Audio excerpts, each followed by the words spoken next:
ہم وسائل کا رونا نہیں روئیں گے اور اختیارات سے بڑھ کر کام کریں گے۔ سڑک کے ساتھ ساتھ دیگر علاقائی مسائل کو بھی جلد سے جلد حل کیا جائے گا۔ عبدالحمید سہاگ۔ گلبرگ ٹاؤن میں سڑکوں کی تعمیرات کے کاموں کا آغاز۔ مورخہ 9 جنوری 2025 گلبرگ ٹاؤن میں سڑکوں کی تعمیرات کا کام شروع کر دیا گیا۔ Block 14 Dastagir water pump market سے مسجد رضوان تک سڑک پر استرکاری کے کام کا آغاز۔ چیئرمین گلبرگ ٹاؤن نصرت اللہ میونسپل کمشنر عبدالحمید سہاگ کے ہمراہ تعمیراتی کام کا معائنہ کیا۔ اس موقع پر چیئرمین گلبرگ ٹاؤن نصرت اللہ نے کہا کہ بلاک 14 کی عوام کا دیرینہ مطالبہ تھا کہ یہاں کی سڑک تعمیر کی جائے۔ امیر جماعت اسلامی پاکستان حافظ نعیم الرحمان کے ویژن کے مطابق منتخب بلدیاتی نمائندے عوام کو ہر ممکنہ سہولت فراہم کر رہے ہیں۔ ہم وسائل کا رونا نہیں روئیں گے، ہم اختیارات سے بڑھ کر کام کریں گے۔ عوام کی پریشانیوں سے بخوبی آگاہ ہیں۔ عوام کو بلدیاتی سہولیات مہیا کرنا ہماری اولین ذمہ داری ہے۔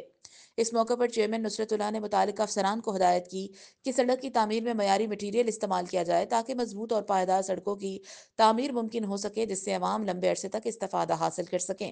انہوں نے مزید کہا کہ میں، میری پوری ٹیم اور بلدیاتی افسران و عملہ ہر وقت ممکنہ بلدیاتی سہولیات میسر کرنے کے لیے کوشاں ہیں۔ اس موقع پر میونسپل کمشنر عبدالحمید سہاگ نے کہا کہ میں گلبرگ ٹاؤن کے عوام کو یقین دلاتا ہوں کہ سڑک کی تعمیر کے ساتھ ساتھ دیگر مسائل کو بھی حل کیا جائے گا۔